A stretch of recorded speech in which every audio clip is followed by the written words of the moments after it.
Olá! O tema da aula de hoje é probidade na administração pública.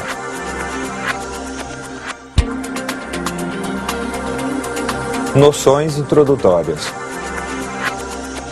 Todos os agentes públicos, todos os servidores públicos devem pautar sua atuação de acordo com os princípios constitucionais da administração pública. Esses princípios constitucionais estão previstos no artigo 37, caput, da Constituição de 1988.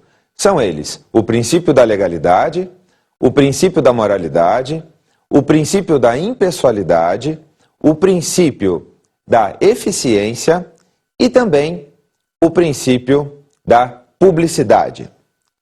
Muito bem, quando falamos em princípio constitucional da moralidade na administração pública, moralidade significa o quê? Significa que os agentes públicos, os servidores públicos, os agentes políticos devem pautar suas ações de acordo com padrões éticos de conduta.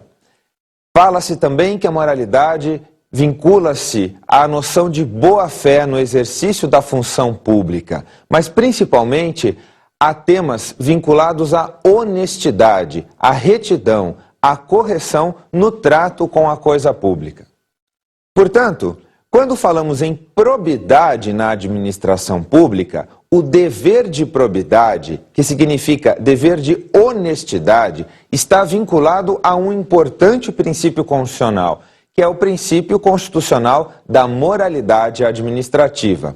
Probidade, portanto, vem traduzir um dever de todo agente público, de todo agente político, de todo servidor público, no sentido de agir sempre com respeito à coisa pública. E quando falamos, portanto, em improbidade administrativa, estamos falando, sobretudo, de condutas que não respeitam esses padrões de honestidade no exercício da coisa pública. Então, quando falamos na lei de improbidade administrativa, vamos voltar à lei mais à frente, mas quando falamos na lei de improbidade administrativa, o que isso significa? A lei de improbidade administrativa tem principalmente três grandes objetivos. O primeiro é a proteção do patrimônio público. Justamente, protege-se o patrimônio público de servidores públicos, de agentes públicos que agem com improbidade, com desonestidade. A segunda finalidade da lei de improbidade administrativa é o combate à corrupção na administração pública, ou seja, desvios de dinheiro público para bolsos privados. Não é? O que significa, o agente público, ele se utiliza da sua função e acaba fazendo com que dinheiro público que está sob a sua gestão, sob a sua proteção, saia dos cofres públicos e ingresse ilegalmente em cofres privados. Não é? Então, improbidade administrativa, a lei de improbidade tem essa segunda finalidade, que é combater a corrupção na administração pública. E a terceira finalidade da lei de improbidade administrativa é a responsabilização do agente público que age com improbidade, que age com desonestidade, que desrespeita as regras de conduta típicas da administração pública. Muito bem, nesse sentido então, probidade na administração pública vem significar o quê? Um dever de honestidade que deve ter todo e qualquer agente público no trato da coisa pública, no exercício da função pública. Vamos então, antes de falar especificamente sobre probidade na administração pública, esclarecer o seguinte. É muito importante sabermos que o servidor público que age em desrespeito à lei, ele pode ser responsabilizado. Mas nós estamos aqui falando de três espécies, basicamente de três espécies de responsabilidade. Falamos na responsabilidade administrativa, na responsabilidade criminal e na responsabilidade civil. Vamos começar com a responsabilidade administrativa. O que é responsabilidade administrativa? Todo servidor público deve pautar a sua ação de acordo com direitos, deveres, proibições que estão elencados no seu estatuto, no Estatuto dos Servidores Públicos ou Estatuto dos Funcionários Públicos. Então, o que significa esse estatuto? O estatuto é uma lei, não é? Que vai estipular como deve se comportar, não é? Ou quais são as condutas que estão proibidas ao servidor público. Muito bem. Se por acaso um servidor público desrespeita o seu estatuto, a lei que rege a sua relação ou a relação que ele tem com o Estado, ele vai provavelmente realizar uma conduta que se equipara a uma falta administrativa, a um ilícito administrativo, não é? Então, a essa falta administrativa, a este ilícito administrativo, depois de um processo administrativo disciplinar, constatado que realmente aquele servidor público agiu em desacordo com o seu estatuto e fez uma coisa que estava proibida, ele deverá ser responsabilizado. Essa responsabilização será realizada na esfera administrativa, não é? Por isso que se fala em responsabilidade administrativa ou responsabilidade funcional. Então, dependendo da infração administrativa que cometeu o servidor público, ele poderá ser sancionado na própria administração pública com determinadas penas. Estamos falando, por exemplo, da pena de advertência, da pena de demissão, da pena de suspensão, não é? Além de outras eventualmente previstas nos estatutos. Então, depois do processo administrativo disciplinar, constatado que o servidor público efetivamente praticou uma falta administrativa, realizou uma conduta que estava proibida no estatuto. Ele não somente pode, mas deve ser penalizado, não é? E esta penalização vai ocorrer na esfera administrativa, na esfera da administração pública, e por isso tem o nome de responsabilidade administrativa. Ele pode, inclusive, perder o cargo, não é? Fala-se então em sanção de demissão, se, por exemplo, praticar uma infração tida como muito grave. Na sequência, nós temos uma segunda espécie de responsabilidade dos servidores públicos, que é a responsabilidade criminal. Essa responsabilidade criminal vai ser sempre traduzida pelo Poder Judiciário. O que significa isso?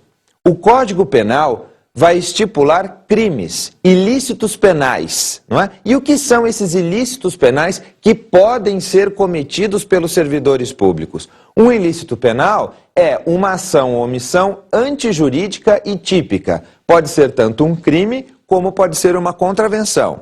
Um outro elemento é o elemento dolo ou culpa. Dolo é aquela intenção de prejudicar alguém, de realizar uma conduta proibida, não é?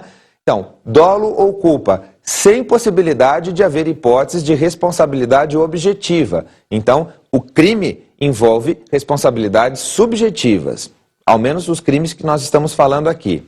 Deve haver uma relação de causalidade entre a autoria e, realmente, a ação, não é? E, além disso, deve haver um dano ou um perigo de dano. Todos esses elementos caracterizam, então, o ilícito criminal, não é? O ilícito criminal que também pode ser praticado por servidores públicos. Artigo 327 do Código Penal. Considera-se funcionário público, para os efeitos penais, quem, embora transitoriamente ou sem remuneração, exerce cargo, emprego ou função pública. O parágrafo 1º deste artigo diz que equipara-se a funcionário público quem exerce cargo, emprego ou função em entidade paraestatal e quem trabalha para empresa prestadora de serviço, contratada ou conveniada para a execução de atividade típica da administração pública. O parágrafo 2º do artigo 327 estabelece que a pena será aumentada da terça parte quando os autores dos crimes previstos neste capítulo forem ocupantes de cargos em comissão ou de função de direção ou assessoramento de órgão da administração direta, sociedade de economia mista, empresa pública ou fundação instituída pelo poder público.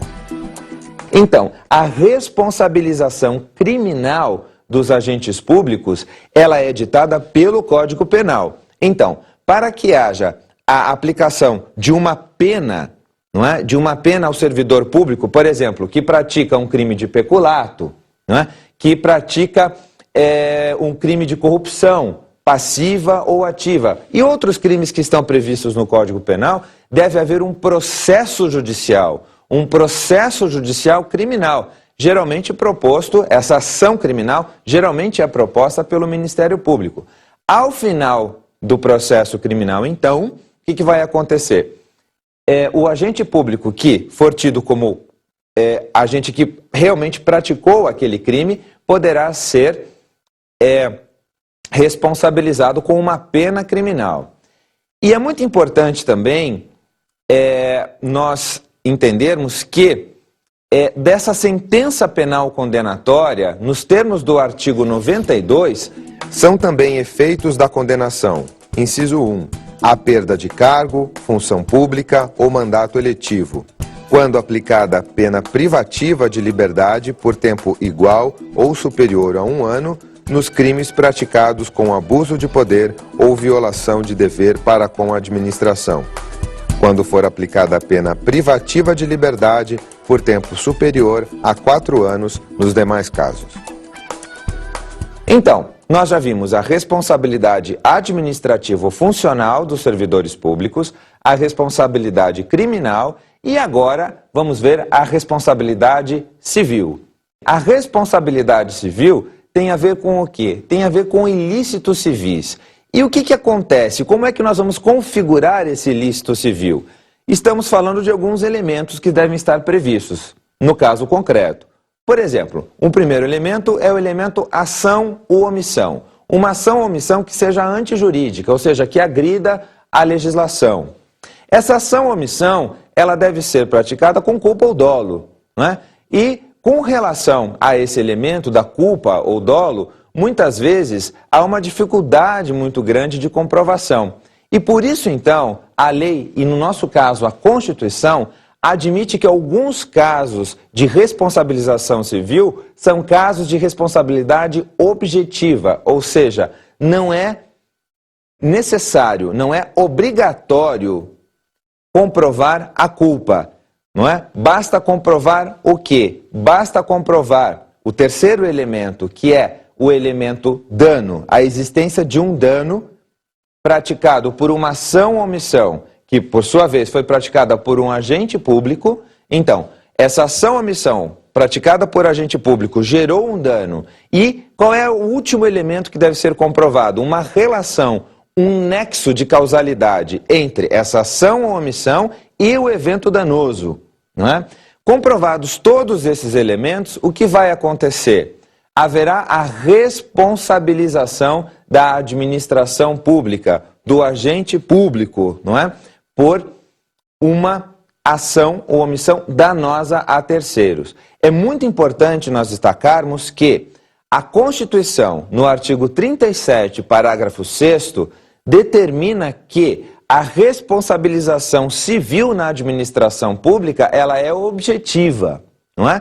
Então nós temos uma relação de responsabilidade objetiva da administração pública, dos entes públicos e também daqueles que prestam serviços públicos, embora sejam entes privados, e vamos falar em responsabilidade subjetiva nos casos em que o agente público comprovadamente agiu com dolo ou culpa para a ocorrência do evento danoso. Quando ele prejudica terceiro e é possível comprovar o dolo ou a culpa, a responsabilidade aqui será subjetiva. A administração pública responde sempre pelos danos que causar a terceiros, principalmente se ficar comprovado o nexo de causalidade entre a ação ou omissão e o dano. Não é? Então a responsabilidade da administração pública é objetiva. A responsabilidade do agente público é subjetiva, sempre com base na culpa ou no dolo.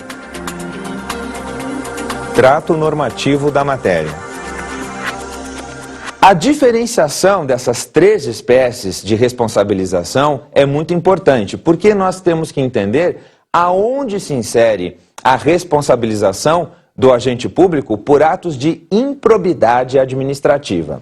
Vamos começar com a Constituição Federal de 1988. O que diz a Constituição de 1988 em relação à improbidade administrativa? Muito bem, nós vamos perceber que a Constituição, no artigo 37, tem 2 parágrafos que dizem respeito diretamente à improbidade administrativa. Primeiro, o artigo 37, parágrafo 4º, que diz o seguinte: os atos de improbidade administrativa importarão a suspensão dos direitos políticos, a perda da função pública, a indisponibilidade dos bens e o ressarcimento ao erário, na forma e gradação previstas em lei, sem prejuízo da ação penal cabível. Em primeiro lugar, percebam a gravidade das sanções que, em tese, podem ser aplicadas ao agente público que pratica um ato de improbidade, não é? Então, estamos falando de penas muito graves, como, por exemplo, a suspensão dos direitos políticos.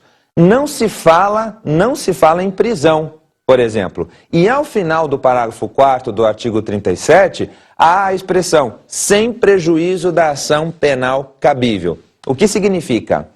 A ação judicial de improbidade administrativa, e é sempre o Poder Judiciário que vai impor sanções decorrentes da improbidade administrativa, não é uma ação penal, ela é uma ação civil. Portanto, a improbidade administrativa não se insere na primeira espécie de responsabilização que nós vimos. Ela não se insere na responsabilidade administrativa. Ela não se insere na responsabilidade criminal. Ela se insere na responsabilidade civil. Então, para responsabilizar um agente público que pratica um ato de improbidade, é necessário que seja ajuizada uma ação civil de improbidade administrativa. Geralmente é o Ministério Público que faz isso, mas pode ser também o representante da Fazenda Pública, não é? Depois desse processo judicial, então, caminhar, não é? E se configurar a autoria, vamos dizer assim, e a responsabilidade do agente público, é que poderá ser a ele imposta alguma sanção. Mas essa não é uma ação penal, ela é uma ação civil, que tem base constitucional no parágrafo 4º do artigo 37. O parágrafo 5º do artigo 37 diz o seguinte: a lei estabelecerá os prazos de prescrição para ilícitos praticados por qualquer agente, vejam só, servidor ou não, que causem prejuízos ao erário, ressalvadas as respectivas ações de ressarcimento. A lei estabelecerá os prazos de prescrição para ilícitos, vejam só, praticados por qualquer agente, servidor ou não, que causem prejuízos ao erário. O que o preceito constitucional está dizendo? Os ilícitos praticados por servidores ou não, que causem prejuízos ao erário, são objeto de prescrição, ou seja, eles são prescritíveis. Agora, a ressalva final do parágrafo 5º do artigo 37 diz que, ressalvadas as respectivas ações de ressarcimento, significa o quê? Embora os ilícitos sejam prescritíveis, as ações de ressarcimento, de cobrança daquilo que foi retirado indevidamente, do dinheiro que saiu indevidamente dos cofres públicos, essas ações de ressarcimento não são prescritíveis, elas são imprescritíveis, elas não prescrevem. Então, é uma importante diferenciação que a Constituição de 1988 faz, mais uma vez, colocando a gravidade em evidência desses atos, sobretudo atos de improbidade, que acabam causando prejuízos ao erário público. Muito bem. Depois desses fundamentos constitucionais, vamos agora falar um pouco sobre a Lei de Improbidade Administrativa. Esta Lei de Improbidade Administrativa é a Lei Federal 8429 de 1992. E a Lei 8429 de 1992, ela categorizou os atos de improbidade administrativa. Ela classificou os atos de improbidade administrativa em 3 espécies. Nós temos os atos que importam enriquecimento ilícito, depois nós temos os atos que causam dano ao erário e depois nós temos os atos que atentam contra os princípios da administração pública. Vamos ver agora como a Lei de Improbidade Administrativa tratou cada uma das espécies de ato de improbidade administrativa. Bom, inicialmente, nós temos os atos que importam enriquecimento ilícito. E o que significa enriquecimento ilícito? É toda e qualquer vantagem auferida indevidamente pelo agente público em função do cargo que ele está exercendo. Ou seja, é um desvio de dinheiro público de modo indevido, não é? E os atos que importam enriquecimento ilícito, eles estão elencados aqui no artigo 9º da lei. Vale ressaltar o seguinte, o artigo 9º, assim como o artigo 10, que fala sobre os atos que causam dano ao erário, e o artigo 11, que fala sobre atos que atentam contra os princípios da administração pública, eles fazem um elenco, uma lista de condutas, mas de modo não exaustivo, de modo exemplificativo, ou seja, outras condutas que não estão necessariamente elencadas em cada um desses artigos também podem ser configuradas como atos de improbidade administrativa. Mas, voltando então, o artigo 9º fala dos atos que importam enriquecimento ilícito, que tem a ver com vantagens auferidas indevidamente pelo agente público. O artigo 10 vai falar dos casos de atos de improbidade que causam prejuízo ao erário. Muito bem, prejuízo ao erário não significa que alguém recebeu dinheiro público de modo indevido. É um prejuízo, ou seja, é um dinheiro que sai dos cofres públicos e não necessariamente é embolsado, não é, por um agente público, mas houve um dano ao erário. Então, esses casos também são casos de improbidade administrativa. E, por último, é o artigo 11 da lei que vai elencar os atos de improbidade que atentam contra os princípios da administração pública. Por exemplo, o inciso 1 do artigo 11 diz que é uma conduta de ato de improbidade, nesse caso, praticar ato visando fim proibido em lei ou regulamento ou diverso daquele previsto na regra de competência. Então, esses casos todos, eles estão elencados aqui na Lei de Improbidade Administrativa. Vale ressaltar o seguinte, vale ressaltar que aqui no artigo 3º da Lei de Improbidade há uma importante regra que não pode ser esquecida. O artigo 3º diz o seguinte, as disposições desta lei são aplicáveis no que couber àquele que, mesmo não sendo agente público, induza ou concorra para a prática do ato de improbidade, ou dele se beneficie, sob qualquer forma direta ou indireta. O que a lei está dizendo? Pode praticar ato de improbidade administrativa também aquele que não é agente público, desde que concorra para aquela ação, aquele ato de improbidade administrativa. Ele também pode ser penalizado com sanções típicas de improbidade administrativa. Muito bem, vamos agora falar a respeito das sanções que podem ser aplicadas em tese a todo aquele agente que pratica ato de improbidade administrativa. Vale ressaltar que essas sanções somente poderão ser aplicadas pelo Poder Judiciário após o ajuizamento da ação de improbidade administrativa, configurada a conduta e configurada a autoria do ato de improbidade, então, por sentença judicial, essas sanções poderão ser aplicadas ao agente público ou àquele que cometeu o ato de improbidade. Muito bem, o artigo 12 da Lei de Improbidade diz o seguinte, independentemente das sanções penais, civis e administrativas previstas na legislação específica, está o responsável pelo ato de improbidade sujeito às seguintes cominações. Na hipótese do artigo 9º, que são os casos de ato de improbidade que importam enriquecimento ilícito, As sanções são a perda dos bens ou valores acrescidos ilicitamente ao patrimônio, ressarcimento integral do dano quando houver, perda da função pública, suspensão dos direitos políticos de 8 a 10 anos, pagamento de multa civil de até 3 vezes o valor do acréscimo patrimonial e proibição de contratar com o poder público ou receber benefícios ou incentivos fiscais ou creditícios, direta ou indiretamente, ainda que por intermédio de pessoa jurídica da qual seja sócio majoritário pelo prazo de 10 anos. Muito bem, então nós vemos que os atos de improbidade administrativa que importam enriquecimento ilícito são os atos de improbidade considerados mais graves pelo legislador. No inciso 2, nós temos agora as hipóteses do artigo 10, que diz respeito a danos ao erário. Então, nos casos dessa espécie de improbidade administrativa, as sanções são o ressarcimento integral do dano, a perda dos bens ou valores acrescidos ilicitamente ao patrimônio, se concorrer a essa circunstância, perda da função pública, suspensão dos direitos políticos de 5 a 8 anos, pagamento de multa civil de até 2 vezes o valor do dano e proibição de contratar com o poder público ou receber benefícios ou incentivos fiscais ou creditícios, direta ou indiretamente, ainda que por intermédio de pessoa jurídica da qual seja sócio majoritário pelo prazo de 5 anos.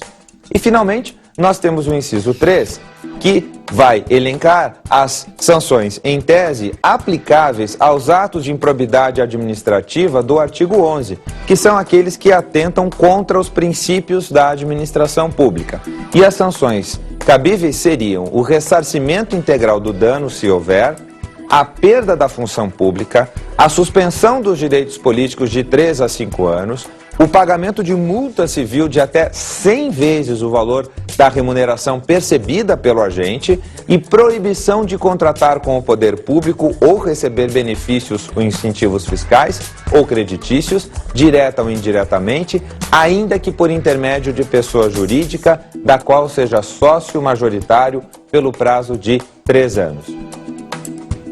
Vale ressaltar ainda que este artigo tem um parágrafo único, que vai dizer o seguinte: na fixação das penas previstas nesta lei, o juiz levará em conta a extensão do dano causado, assim como o proveito patrimonial obtido pelo agente.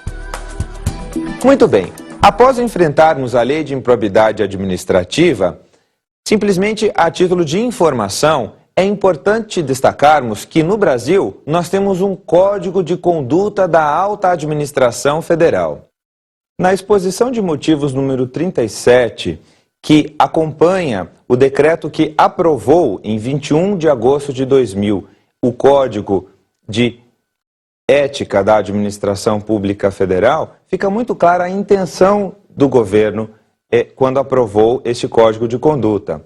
Era de estabelecer estándares, padrões mínimos de conduta que sejam aplicados a todo e qualquer agente público, agente político, e que vai traduzir a ideia de honestidade, a noção de honestidade no exercício dos cargos e da função pública. Vale dizer o seguinte: a expressão agentes políticos significa todo aquele que exerce um cargo público, sobretudo em função de um mandato, ou seja, ele foi eleito para realizar ou exercer aquele cargo. Mas não estamos falando aqui, quando falamos em agentes políticos, só daqueles que exercem cargos públicos ou cargos eletivos, não é? Via mandato. Estamos falando também de membros, por exemplo, do Poder Judiciário, ou seja, aqueles que ocupam cargos numa situação ou num âmbito de superioridade estratégico mesmo na administração pública. Além desse Código de Conduta, nós temos a Convenção Interamericana contra a Corrupção, que é de 29 de março de 1996. E esta Convenção Interamericana foi ratificada pelo governo brasileiro. Então, ela também é um importante instrumento normativo e que acaba estabelecendo algumas diretrizes para o combate à corrupção no setor público. Cabe colocar em evidência o Conselho de Transparência Pública e Combate à Corrupção que nós temos no governo federal. Este conselho é vinculado à Controladoria Geral da República. Ele não tem uma função de penalizar, de responsabilizar agentes públicos, mas a função dele é de aprimorar a transparência no setor público e também designar medidas e providências que aumentem o combate à corrupção. Ele pode sugerir, não é, por exemplo, a criação em lei ou decreto de algumas penalidades, mas não cabe ao Conselho aplicar estas penalidades. Depois de examinarmos os fundamentos constitucionais da probidade administrativa, examinarmos também a Lei de Improbidade Administrativa, que é a Lei Federal 8429 de 92, fica muito claro que probidade administrativa significa honestidade na administração pública. E a Lei de Improbidade, ela visa, sobretudo, proteger o patrimônio público, combater a corrupção e também responsabilizar o agente público ou terceiros que não sejam um agente público, mas concorra no ato de improbidade administrativa, não é? Então, essas três finalidades estão presentes na Lei de Improbidade Administrativa. Cabe destacar o importante papel do Ministério Público, sobretudo nas investigações que muitas vezes acabam fundamentando o ajuizamento de ações de improbidade administrativa e também o papel do Poder Judiciário, porque cabe ao Poder Judiciário aplicar as sanções correspondentes aos atos de improbidade administrativa. Então, a administração pública deve pautar a sua ação, os agentes públicos, os agentes políticos devem pautar a sua ação sempre em códigos de conduta, regras de honestidade, de boa-fé, de respeito à coisa pública, mas cabe também um papel muito importante neste combate à corrupção ao Ministério Público e também ao Poder Judiciário. Além disso, cabe um papel importante à sociedade civil, que deve sempre realizar também, sempre que possível, um controle social da administração pública e, quando detectar alguma irregularidade, deve realizar uma reclamação ou deve realizar uma representação, uma denúncia aos órgãos competentes. Como dicas de estudo da nossa aula, entendo como muito importante a leitura atenta da Lei Federal 8.429 de 92, que é a Lei de Improbidade Administrativa. Além disso, é importante, principalmente para aqueles que fazem concurso público, conhecer o teor do Código de Conduta da Alta Administração Federal, que pode ser encontrado no site da Presidência da República, www.planalto.gov.br. Também é importante realizar a leitura do Decreto 4.410 de 2002 e do Decreto 4.923 de 2003, que cria esse Conselho de Transparência que nós mencionamos. A todos, bons estudos!